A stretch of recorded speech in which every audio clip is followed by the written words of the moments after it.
Baik, selamat datang pada Sistem Informasi Geografis Terapan Kehutanan. Kita akan membahas perkenalan dari materi yang kita akan bahas pada hari ini. Jadi kita akan membahas nanti terkait dengan ruang lingkup. Kita akan membahas tentang ruang lingkup, kemudian nanti materi pengukuran lapangan dari objek-objek permukaan bumi. Kemudian nanti yang ketiga ada topik bagaimana kita melakukan pengukuran titik dari lapangan, ya, dari titik tersebut. Nah, kemudian bagaimana mengukur garis dan membentuk poligon, baik menggunakan alat ukur terestris maupun yang menggunakan teknologi GPS. Ya.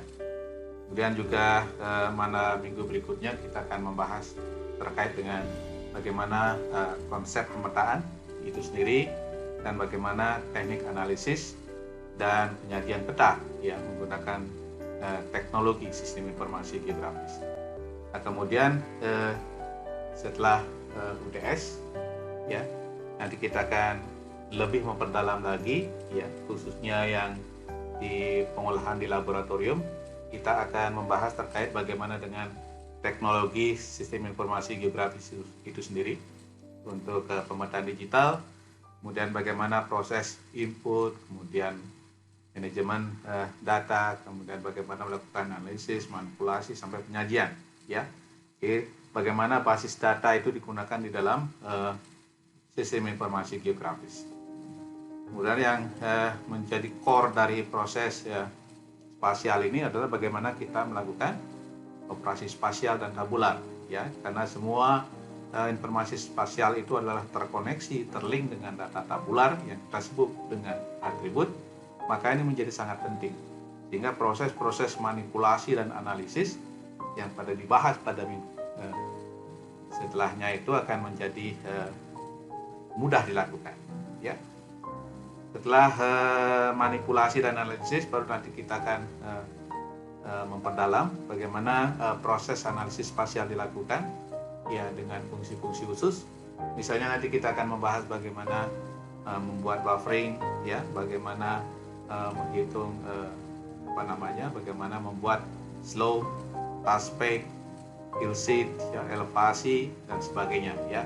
Kemudian nanti dalam 2 minggu terakhir, ya, nanti kita akan membahas bagaimana kita menggunakan teknologi segitu untuk melakukan pemodelan spasial. Misalnya contoh yang paling sering digunakan bagaimana kita melakukan scoring terhadap hutan lindung, bagaimana kita membuat peta kerawanan kebakaran, itu terkait dengan spasial, atau bagaimana kita membuat risiko bencana, atau bagaimana kita membuat evaluasi keberhasilan tanaman dan sebagainya. Itu yang kita akan bahas nanti, ya, di dalam SIG terapan kehutanan ini, ya. Nah, ini nanti dalam kontrak perkuliahan ini, ya, nanti yang akan kita yang mengajar nanti ada saya sendiri, ya, dengan Surati Jaya, kemudian ada Prof. Buce Saleh, kemudian ada Dr. Nining Spaningsih, ada Dr. Anda Sri Rahayu, ada Pak Prianto, Kesbud MSI, ada Pak Gori Febrial, ya. Nah, ini nanti kita akan khususnya, ya, di dalam terapan ini kita akan membahas bagaimana konsep dan teknik pengukuran lapangan, ya, terutama yang objek-objek yang ada di bumi menggunakan pemetaan terestris dan GPS, kemudian bagaimana konsep pemetaan, penyajian peta, analisis peta, ya, kemudian bagaimana melakukan analisis sistem informasi geografis, ya, dengan segala kemampuannya mulai dari inputting sampai penyajian data, semuanya menggunakan teknologi SIG, ya. Dan bagaimana juga nanti menggunakan teknologi SIG ini untuk memecahkan permasalahan-permasalahan baik yang rutin maupun yang eksidensial, ya, di kehutanan. Jadi semuanya nanti bagaimana kita membuat pemodelan, ya, bagaimana kita membuat query, ya, itu yang akan kita bahas di dalam mata kuliah SIG terapan kehutanan ini. Ya, nah kriteria penilaian ini sebagai standar saja ya. 30%, 30%, 30% atau dan 10 sampai 15% untuk kuis ya. Nanti perimbangan ini biasanya menyesuaikan ya. Kemudian juga kriteria penilaian kita mulai dari E sampai dengan A, dan juga ada nilai in between ya. Jadi mulai dari BC dan AB itu ada. Ya. Tapi ring ini juga ya kita gunakan ring standar ya. Jadi nanti ini adalah fleksibel ya, supaya tidak merugikan mahasiswa. Dan di akhir ini biasanya diperkenalkan melakukan remedial. Biasanya nanti kita menghubungi saudara ya, untuk bagian nilainya yang biasanya yang C ke bawah ya. Nah, jadi Anda perhatikan di sini. Jadi Anda harus kehadiran, Anda harus mengikuti aturan IPB ya. Kuliah walaupun online tetap minimum 80% ya. Praktikum 100% ya. Makanya dalam kuliah nanti online ya, pada saat masuk Anda selalu harus merubah dulu namanya ya, NIM, kemudian nama ya, kemudian nanti menulis hadir di chat supaya nanti saya bisa merekap secara otomatis ya. Nah, kalau ada di luar 1 dan 2 ada keperluan yang tidak bisa ditinggalkan, Anda harus melapor ya ke kami di departemen maupun sebagai penanggung jawab mata kuliah ya. Oke, nanti dalam sela-sela perkuliahan selain UAS, UTS ya, dan praktikum, kita juga akan mengadakan kuis ya. Dan perkuliahan nanti supaya Anda tidak membosankan, biasanya nanti akan bisa dilakukan secara sinkronus maupun asinkronus ya. Jadi pakai recorded video tapi up to date ya recordednya. Ya. Demikian juga untuk praktikum. Nah, untuk praktikum kita akan dengan protokol kesehatan yang sangat ketat dengan kapasiti maksimum 50% dari lab ya. Nah, ini nanti dilakukan kurang lebih 6 kali pertemuan ya. Untuk kuis, UTS dan UAS itu dilakukan secara online. Praktikum ya, yang 100% ini separuh dengan online, separuh dengan offline.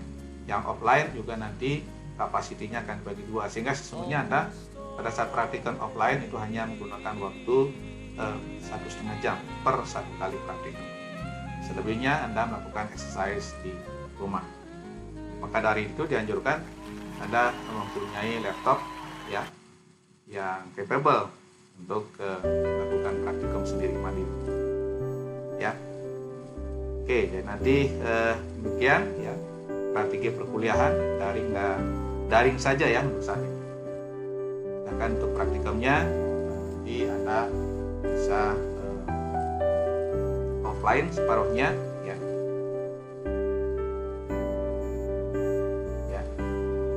Kemudian nanti untuk sumber-sumber yang lain ya, Anda juga nanti dari pustaka ya, pustaka disampaikan oleh dosen, dan saya kira juga banyak sumber-sumber atau referensi dari jurnal ya.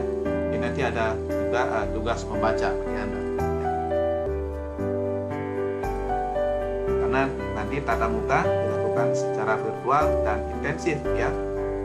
Karena kalau semua dibicarakan di dalam kuliah mungkin waktunya tidak cukup, tapi nanti pointernya saja saya sampaikan ya. Sudah saya sampaikan ya dalam bentuk video ya yang rekaman. Oke, saya kira tata tertib ya saya kira hampir sama saja, hanya saja menyesuaikan ya. Jadi biasakanlah ya pada saat pertama kuliah Anda menyapa ya, membuka kamera, menyapa, kemudian setelah mulai Anda bisa ditutup videonya ya, off cam bisa. Jadi nanti pada bagian nomor 2 ini Anda harus pada saat masuk Anda sudah merubah nama Anda. Jadi nama ya, kemudian NIM dulu dan untuk nama ya. Demikian juga setelah check out ya. Nanti pada saat hadir, Anda langsung menulis setelah mengganti NIM dengan nama dan NIM dan nama, ya. Anda nanti melakukan menulis di chat, menulis hadir. Lagi saya katakan kisaran nilainya ya, nanti bisa yang remedial ya, khususnya yang C dan D ya. Oke, jadi saya kira ini saya tidak akan bahas ya.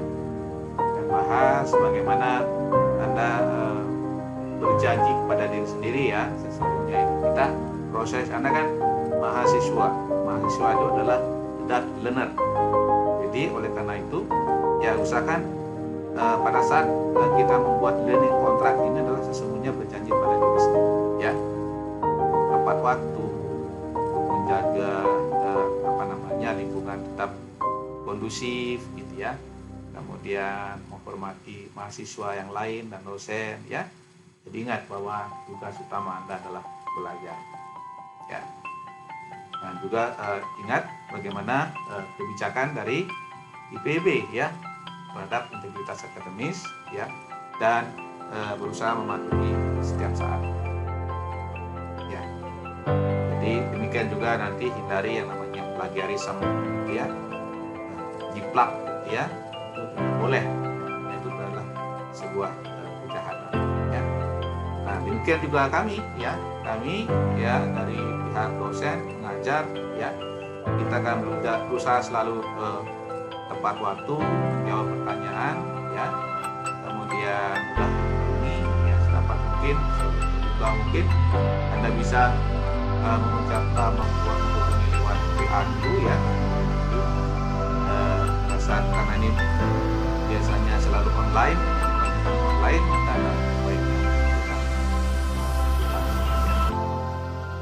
jadi kita berusaha seadil-adilnya terhadap grid maupun tugas-tugas ya, dan ini kita akan benar-benar memperhatikan kualitas ya dari proses pembelajaran dan pengembangan intelektual dan etika ya. Jadi rasa genuine ya, concern about your learning and intellectual development. Jadi tidak hanya membentuk Anda cerdas, tapi juga yang beretika ya. Nah, jadi academic integrity Anda seperti kecurangan ya, menyalin jawaban teman ya, atau misalnya nanti pada saat melakukan ujian gitu, karena semuanya ujiannya online ya, Anda bekerja bersama-sama ya, tanpa mencoba menguji kemampuan Anda ya, jangan itu lakukan ya. Kemudian juga penjokian gitu kan kita kan tidak tahu ya, pada saat ujian Anda menggunakan joki yang lain misalnya, karena kan ujiannya dilakukan secara online ya. Kemudian menyerahkan tugas ya yang dikerjakan orang lain, atau Anda sendiri sebagai jokinya juga tidak boleh ya. Plagiarisme ini sebuah kejahatan ya, hindari itu. Nah, jadi inilah mata kuliah ya, yang tujuannya adalah bagaimana, tujuannya adalah supaya Anda tidak menghafal ya. Mahasiswa itu harus dalam taksonomi Bloom itu ya, karena yang paling rendah itu adalah memahami, kemudian menjelaskan ya, kemudian yang naik lagi adalah Anda bisa memanfaatkan nanti teknologi ini ya, dan serta menyimpulkan. Itu level S1. Nanti kalau sudah S2, S3 Anda bisa melakukan evaluasi dan mengembangkan ya. Nah, jadi nanti ini outline-nya ya, dari minggu pertama sampai dengan minggu ke-14 ya. Minggu ke-7, setelah minggu ke-7 tadi ya, nanti kita akan melakukan ujian tengah semester ya. Kemudian setelah minggu ke-14 juga kita akan melakukan ujian akhir ya. Nah, itu ada beberapa poin nomor 3, kemudian nomor 4, nomor 5. Jadi minggu 3, 4, 5 itu sudah nanti akan dilakukan praktikumnya secara offline ya. Demikian juga minggu ke-9, 10, 11 ya, itu kita menggunakan offline. Ya. Sunshine on my shoulders makes me happy.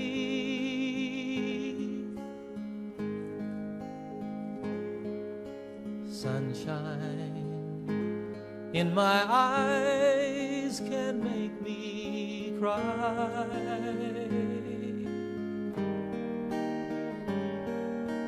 Sunshine on the water, sunshine on my shoulders makes me happy.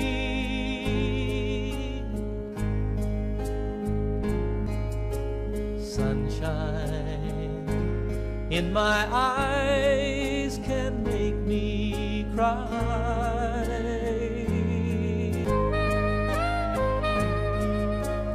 If I had a tale that I could tell you,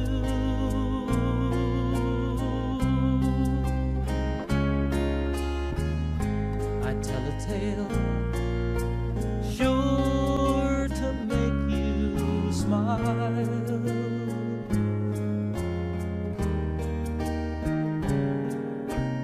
If I had a wish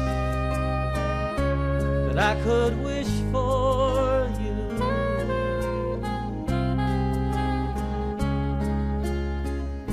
I'd make a wish for sunshine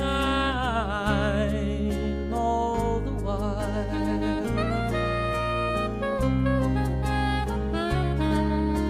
Sunshine, say, on my shoulders makes me happy.